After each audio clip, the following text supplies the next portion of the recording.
Last year I came on here and I told you guys I was drinking the Oklahoma Kool-Aid, and I was expecting them to win 9, 10 games, make a statement their first season in the SEC, and that prediction went completely left. And Oklahoma was one of the worst teams in the conference. Their offense was abysmal. Their defense played really well, but one thing that often gets left out when Oklahoma's 2024 campaign is discussed is the amount of injuries that they had to deal with. After fall camp ended, the season was pretty much over for Oklahoma going into week one. They were down several starters on the offensive line. They already were replacing a lot of starters from the previous year on that unit.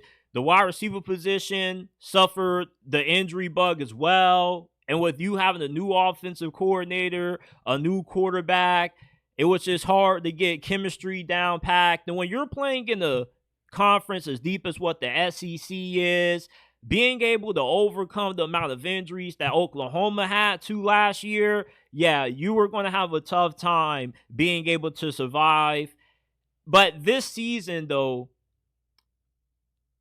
Brent Venables has corrected all of the issues that plagued Oklahoma's offense last year. You bring in John Mateer out of the transfer portal from Washington State. He reminds me a lot of Bo Nix. He has a similar skill set to him, really athletic, elusive running the ball. He's also very accurate, very decisive.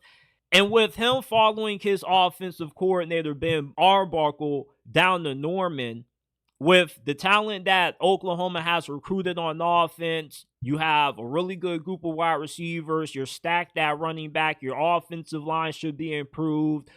The defense that Oklahoma had last year was championship caliber. Now that you have a capable offense that's going to be able to sustain drives, keep your defense rested, this is a team that now is going to be able to play complementary football.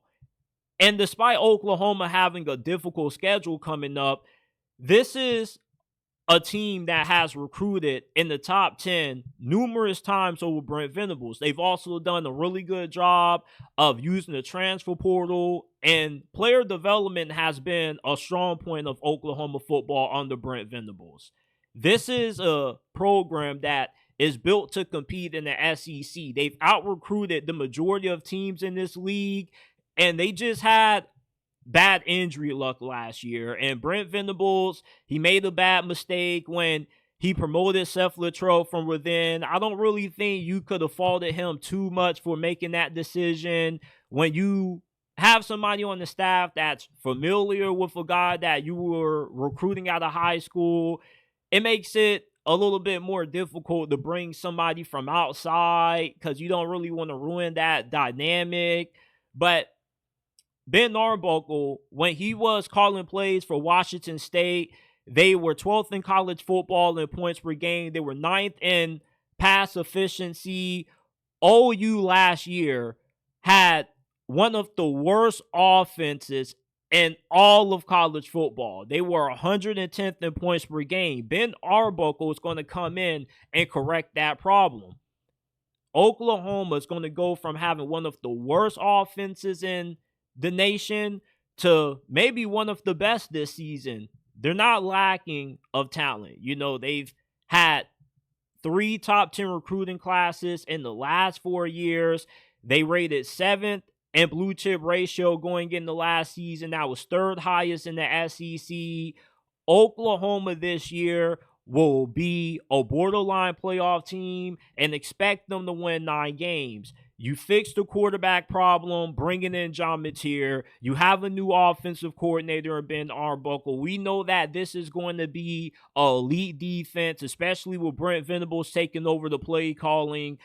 Stop sleeping on Oklahoma. You need to start drinking that Oklahoma Kool-Aid if you're not already with me. The Sooners are going to be one of the biggest surprises in college football in 2025.